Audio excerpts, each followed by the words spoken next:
Bir seredip durka yürüyüşimiz nämçin ütgeýär? Elbetde şunun ýaly ýagdaý ählimizde bolup geçýär. Gyzlarda da, oglanlarda da.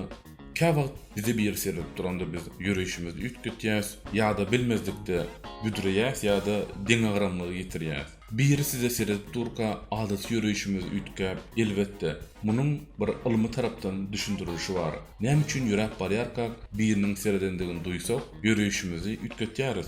Şunun ýaly ýagdaý ählimiz başdan geçirdik. Hamana size seretýän kişi telepatik ýol bilen size täsir edýän ýaly. Eger seredýän adam halamaýan bolsaňyz, bu haskem bitir bolýar. Yürüyüş funksiyasy bizim üçin iň sada hereket diýip pikir edilse de aslında üren çılşılmy hereketdir.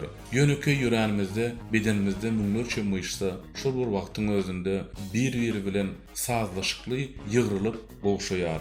Myşsalaryň birine kiçijik bir bozulma bolsa, derrew deňagramlyk bozulýar. Bu diňe ýüremekde däl, eýsem nahar ýemekde hem şeýledir. Emma biz bu hereketleri pikirlenip edemizok. Biz beynimiz bilen çorbadan bir çemçe almagy pikirlenip, sonra bu buyrugy beyincige, ýagny arka beyne geçirýäris. Galan işleriň beyincik bize habar bermezden ýerine ýetirýär. Çünki arka beyin bu işler üçin yaradylandyr. Ýagny beynimiz başlyk bolsa, beyincik bolsa, işleri yerine ýetirýän onun işgäri ýalydyr.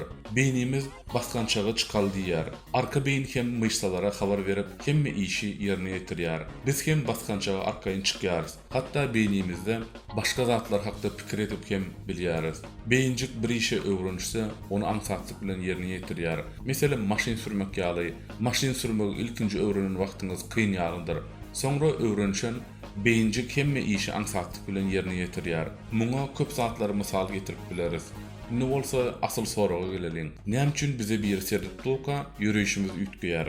Çünki şol wagt biz ýalňyş hereket etmekden gorkýarys. Şol sebäple has ünüslik hereket etjek bolýar. Ine şeýle ýagdaýda beyin işi beyincige ynanman özü ýerine ýetirjek bolýar.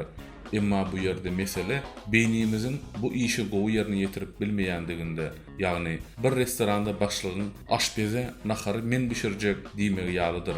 Ine şol sebäpli ýürüyüşimiz ütgeýär. Beyin edip bilmeýän işini etjek bolýar. Käbir zatlar pikirlenip etmek dogry däldir. Ine şol sebäpli beyincik gerekdir.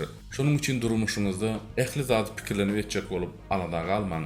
Goy, pikirlenmän edilýän işleri arka beyin özü ýerine ýetirsin. Onu dogry we has owadan ýörep durmuşyňyzy syýahat etmeňi size arzu edýär. Şunun ýaly indiki gyzykly videolarda görüşýänçä, iMektep kanaly siz bilen.